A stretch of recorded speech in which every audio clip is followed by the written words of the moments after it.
in the 1950s, in the shadow of segregation, blacks and whites lived separate lives, separate schools, neighborhoods, restaurants.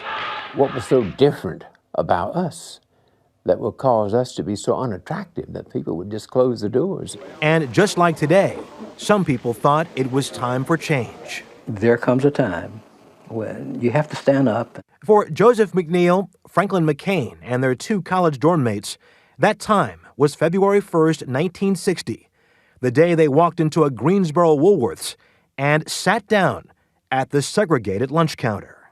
If I were lucky, I would be carted off to jail for a long, long time. If you were lucky? If I were lucky. And if I were not so lucky, then I would be going back to my campus in a pine box. It was an act of defiance that shocked everyone. The waitress saw us, I think, immediately when we sat.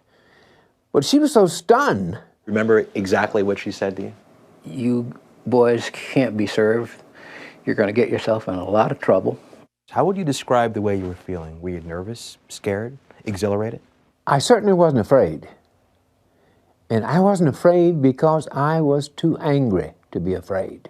That day, a movement began. We're not going to leave until you serve us. So we sat there. And Woolworths closed early, but the young men returned each day after that. They were soon joined by thousands of supporters and the Ku Klux Klan.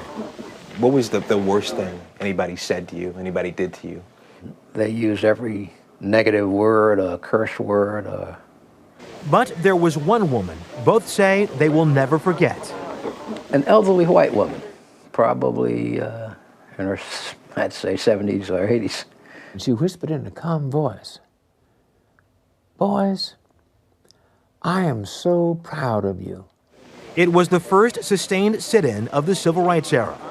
Woolworths desegregated 6 months later.